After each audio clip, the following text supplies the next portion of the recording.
Hello friends, welcome to the UPSC analyser. तो आज हम 14 दिसंबर का इंडियन एक्सप्रेस डिस्कस करेंगे। If you are liking this analysis then please like share and subscribe. यहाँ पर फर्स्ट न्यूज़ है, काशी विश्वनाथ धाम कॉरिडोर को इनॉग्रेट किया गया। The India of today is not just beautifying the Somnath temple. तो ऐसा नहीं है कि सिर्फ हम यहाँ पर टेम्पल्स को ब्यूटीफाई कर रहे हैं, हम यहाँ पर डेवलपमेंट भी कर रहे हैं, जैसे कि ऑप्टिकल फाइबर्स को ले किया जा रहा है, मेडिकल कॉलेजेस बनाए जा रहे हैं, स्पेस सेक्टर में हम बहुत अच्छा काम कर रहे हैं। तो the India of today is not just beautifying the Somnath temple, it is also laying thousands of kilometers of optical fiber in the sea. The India of today is not just rejuvenating the Baba Kedarnath temple, it is also preparing to send Indians to space on its own. इसके अलावा हम एक तरफ अयोध्या का temple बना रहे हैं तो दूसरी तरफ हम मेडिकल कॉलेजेस को भी खोल रहे हैं। आगे चलते हैं। इन्फ्लेशन जो है, इन्फ्लेशन बढ़ रहा है, लेकिन उसके बाद भी आरबीआई ने अकोमोडेटिव पॉलिसी स्टांस रखा है। वो इस वजह से रखा है क्योंकि आरबीआई चाहता है कि पहले यहाँ पर इकॉनमी की जो रिकवरी है वो ड्यूरेबल हो जाए, उसके बाद हम यहाँ पर इन्फ्लेशन को टैकल करेंगे। तो अभी आरबीआई का मेन फोकस है ग्रोथ को बनाए रखना।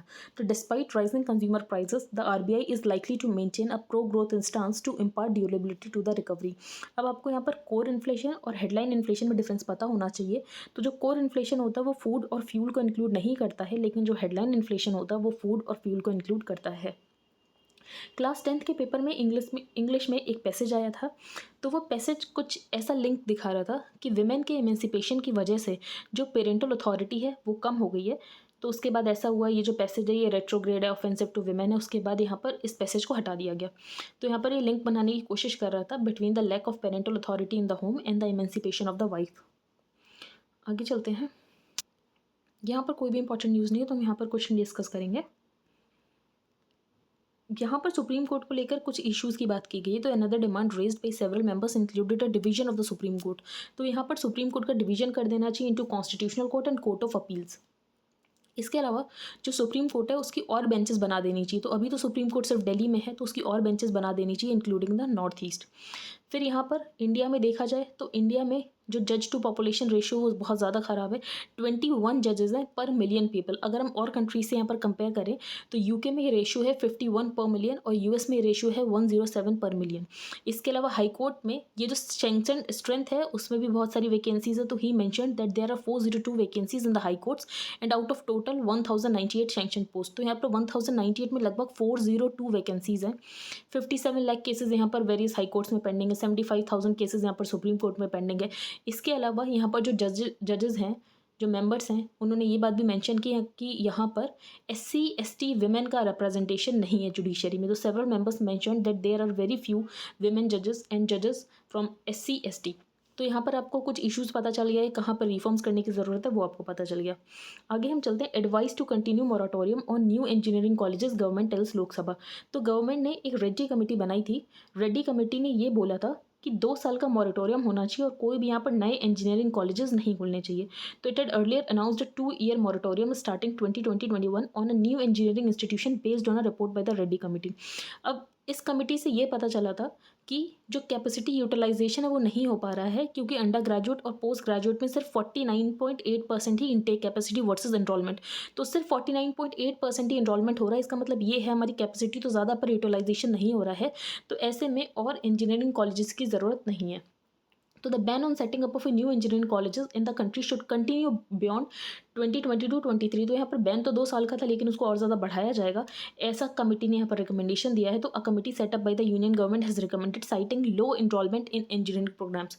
तो यहाँ पर इंजीनियरिंग कॉलेजेस तो बहुत ज़्यादा हैं लेकिन उतने ज़्यादा बच्चे यहाँ पर एनरोलमेंट नहीं ले रहे हैं, जिसकी वजह से कैपेसिटी यूटिलाइजेशन नहीं हो रहा है। इसीलिए यहाँ पर बैन को और ज़्यादा आगे बढ़ाया जा रहा है on setting up of new engineering colleges.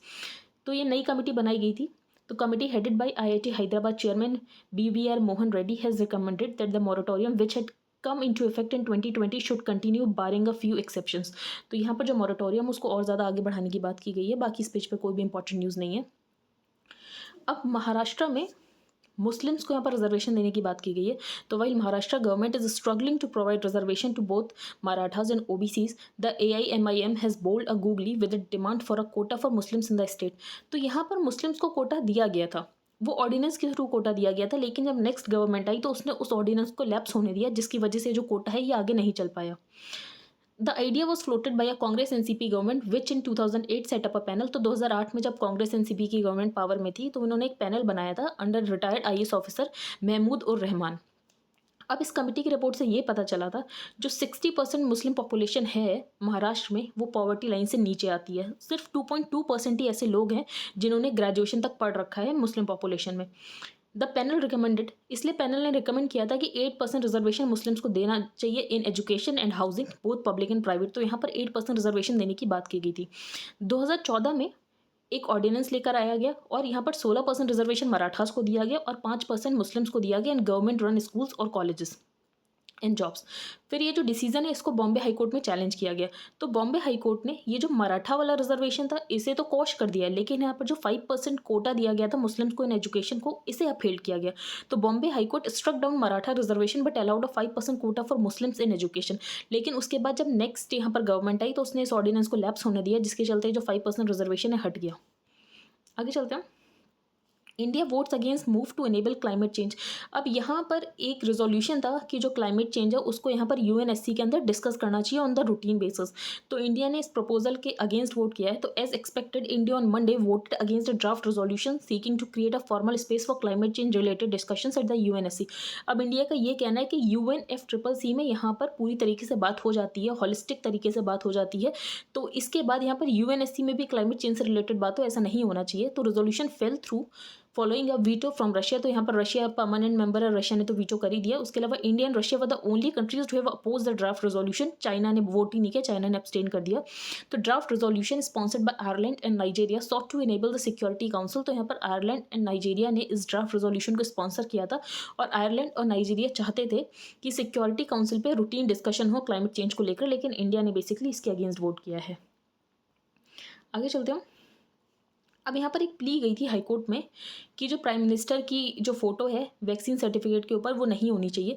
तो यहाँ पर हाईकोर्ट ने एक क्वेश्चन पूछा है, केरला हाईकोर्ट ने। तो केरला हाईकोर्ट ऑन मंडे आज the petitioner why are you ashamed of your PM, everyone has different political opinions but he is still our prime minister. तो ये हमारे प्राइम मिनिस्टर है और उनकी फोटो है, तो आपको क्या प्रॉब्लम है? यहाँ पर 100 करोड़ लोगों को प्रॉब्लम नहीं, तो आपको ये सिर्फ क्यों प्रॉब्लम है? तो पिटिशनर हैड आर्ग्यूड, अब पिटिशनर ने ये आर्ग्यू किया कि उसने यहाँ पर दोनों वैक्सीन के यहाँ पर खुद से पैसे दिए हैं, तो ऐसे में उसका ये प्राइवेट स्पेस है, उसका ये जो सर्टिफिकेट है, तो उसके ऊपर प्राइम मिनिस्टर की फोटो नहीं होनी चाहिए। तो stating that the petitioner is wasting the time of the court, the जज said 100 crore people do not seem to have an issue, so why do you. तो यहाँ पर बोल दिया गया कि जो पब्लिक इंटरेस्ट लिटिगेशन है ये है पब्लिसिटी इंटरेस्ट लिटिगेशन। यहाँ पर एक बुक का नाम है, तो ये बायोग्राफी है देवे गौड़ा की, जो कि यहाँ पर फॉर्मर प्राइम मिनिस्टर हैं। तो Abdullah was speaking at the launch of Deve Gowda's biography furrows in a field the unexplored life of HD Deve Gowda by journalist Sugata Srinivasa Raju.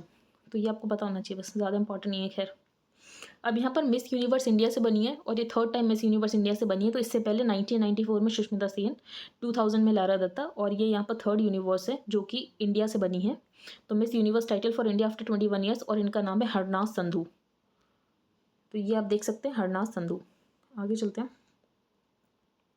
Delhi to London. अब इस आर्टिकल में ये बताया गया है कि हम टेक्नोलॉजिकल कोऑपरेशन ब्रिटेन के साथ कर सकते हैं, जिसको अभी तक हमने ज़्यादा फोकस नहीं किया है। तो when Delhi thinks of technological cooperation, जब भी हम टेक्नोलॉजिकल कोऑपरेशन की बात करते हैं हमारे दिमाग में कौन आता है?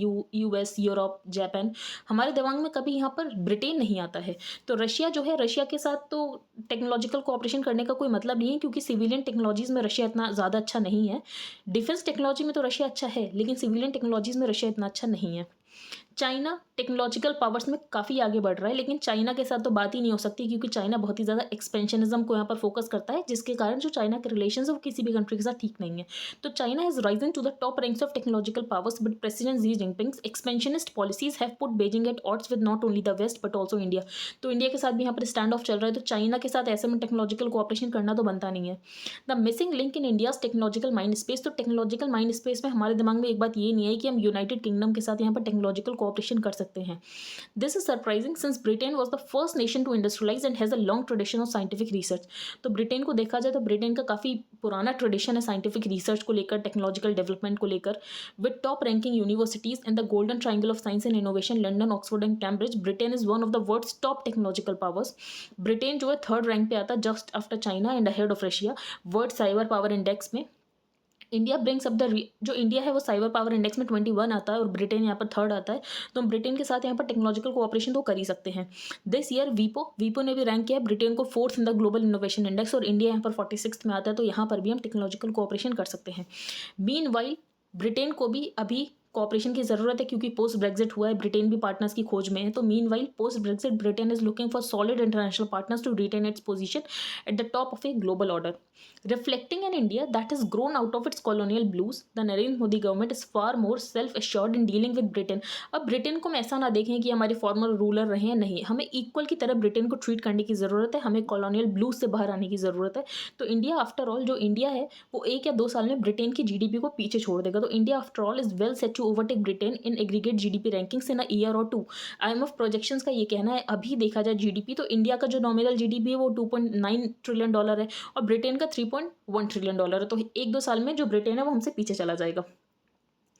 Given it's diplomatic success in getting the US, अब यूएस, सऊदी अरेबिया, यूएई के साथ तो हमारी फॉरेन पॉलिसी काफ़ी अच्छी चल रही है। उनकी साउथ एशियन पॉलिसीज़ में वो सबसे ज़्यादा यहाँ पर प्रेफरेंस इंडिया को ही देते हैं।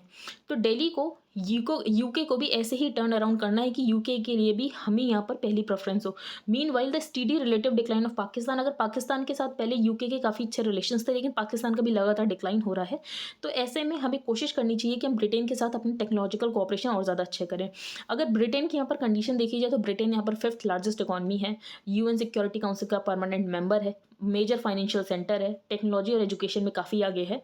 तो वाइल ट्रेड एग्रीमेंट की बात तो चल रही है यहाँ पर ब्रिटेन के साथ, लेकिन अब ज़रूरत है कि हम यहाँ पर टेक्नोलॉजिकल डोमेन में भी प्रॉस्पेक्ट्स को जो अंडर एक्सप्लोर्ड है उसको यहाँ पर एक्सप्लोर करना शुरू कर दें। इसके अलावा जो यूके है वो एक न्यू साइबर स्ट्रैटेजी भी लेकर आ रहा है 2022 में। तो उसमें 8 ब्रॉड थीम्स है। पहला ये कि टेक्नोलॉजी को कैसे यूज़ करना है रीजनल और सोशल इनइक्वालिटीज़ को दूर करने के लिए, फिर ब्रिटेन को कैसे साइंस पावर की तरह बनाकर रखना है, टेक्नोलॉजिकल इनोवेशन के ऊपर फोकस करना है इकोनॉमिक ग्रोथ को और ज़्यादा अच्छे करने के लिए। तो finally London wants to build a coalition, तो लंदन को ब्रिटेन जो है वो चाह ही रहा है कि उसको लाइक माइंडेड कंट्रीज़ मिल जाए ग्लोबल गवर्नेंस और टेक्नोलॉजी को यहाँ पर करने के लिए। तो इंडिया बहुत अच्छा पार्टनर हो सकता है। तो इंडिया को कोशिश करनी चाहिए कि हम यहाँ पर ब्रिटेन के साथ टेक्नोलॉजिकल कोऑपरेशन करें। आगे चलते हैं, द गुड एग। अब 35% जो हमारे बच्चे हैं वो अंडर एज ऑफ 5 स्टंटेड हैं, जो 20% है वो वेस्टेड है according to the national family health survey. तो इससे ये पता चल रहा है जो कर्नाटका है उसमें मेल न्यूट्रिशन प्रॉब्लम है। उसके बाद यहाँ पर गवर्नमेंट का ये कहना था कि हम मिड डे मील में यहाँ पर एग्स और बॉइल्ड एग्स और बनानाज इंट्रोड्यूस करेंगे, लेकिन जो सीड्स हैं उनका ये आर्ग्यूमेंट है कि अगर आप कुछ बच्चों को यहाँ पर एग सर्व करोगे और यहाँ पर कुछ बच्चे एग्स नहीं खाते होंगे, तो बेसिकली जो बच्चे एग्स नहीं खाते हैं आप उनके अगेंस्ट डिस्क्रिमिनेशन कर रहे हो। तो ये इनका आर्गूमेंट है that serving eggs to children in school discriminates against those who do not eat them. और ये काफ़ी अनरीजनेबल है, ये देखने से आर्गूमेंट काफ़ी अनरीजनेबल लग रहा है। इंडीड एग्स आर ऑलरेडी सर्व, जो एग्स हैं वो वैसे ही सर्व किए जाते हैं to the pregnant and lactating women, और इसकी वजह से कोई सोशल डिसहार्मनी नहीं आई है। तो अगर मिड डे मील में भी यहाँ पर बच्चों को एग्स दिए जाएंगे तो उससे कोई सोशल डिसहार्मनी नहीं आने वाली है। तो food is of course tied to questions of identity and privilege, but increasingly bitter contestations over non vegetarian food whether eggs और beef are being used to license violence. यहाँ तक कि हम फूड के नाम पर कोई क्या फूड खाता है उसके बेसिस पे हमारे यहाँ किसी एक कम्युनिटी को टारगेट तक किया जाता है। सच बायस हैज़ डिजास्टर्स कॉन्सिक्वेंसेज, तो ये जो बाइसेस होते हैं इससे डिजास्टर्स कॉन्सिक्वेंसेज होते हैं, और ये पॉलिसी मेकिंग में आ जाए तो और ज़्यादा इसके कॉन्सिक्वेंसेज और ज़्यादा बढ़ जाते हैं। तो पॉलिसी मेकिंग में फूड के बेसिस पे कोई भी तरीके की पॉलिसी मेकिंग को इफेक्ट ना करे, इस बात की कोशिश करनी है।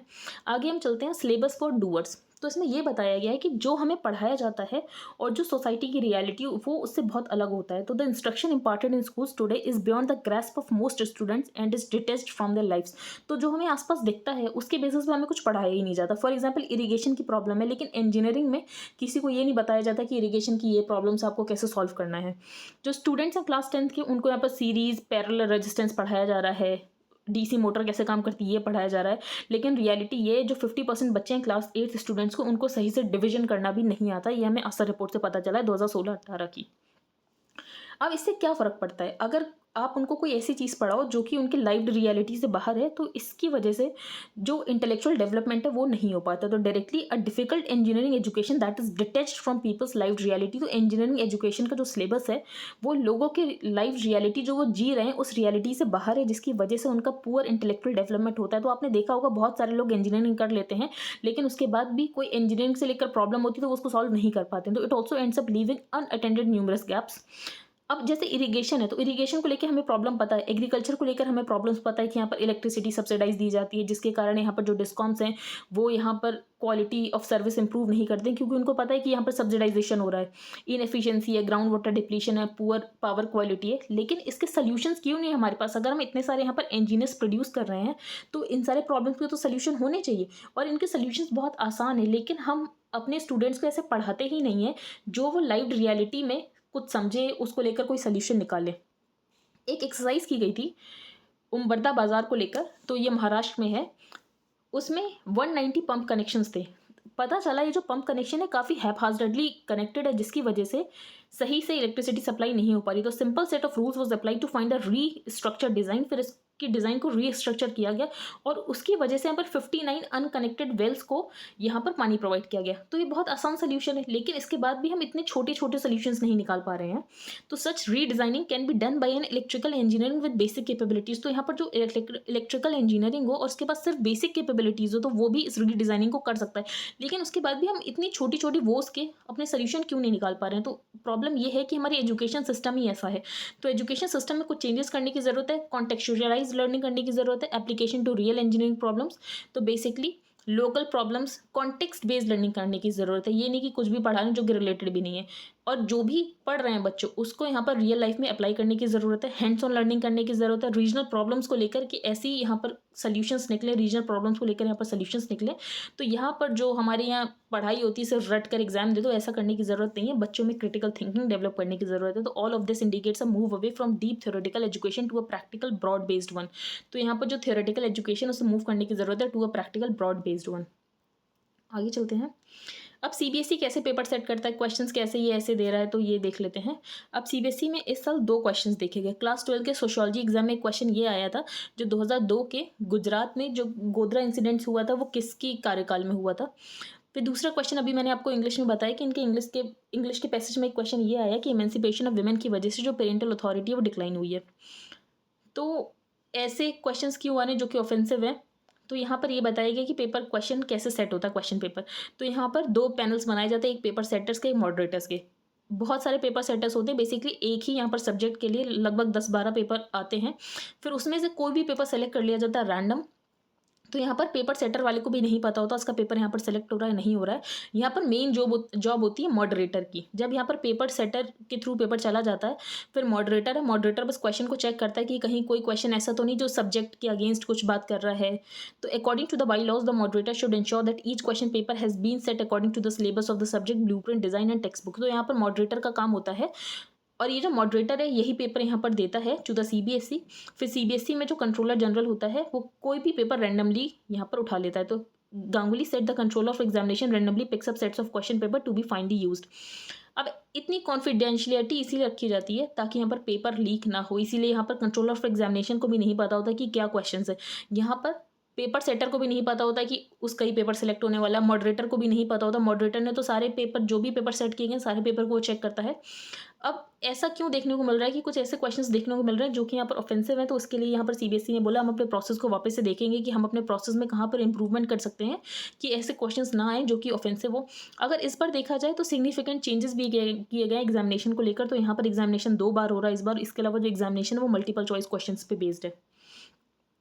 बैंक एनबीएफसी को lending, how it works and the concerns it raises. तो यहाँ पर बैंक एनबीएफसी की को लेंडिंग की बात की गई। तो यहाँ पर जो एसबीआई है, एसबीआई ने यहाँ पर को लेंडिंग एग्रीमेंट किया है with the Adani capital. Co origination of loans की बात 2018 में ही की गई थी। तो in September 2018 the RBI had announced co origination of loans by banks and NBFCs for lending to the priority sector.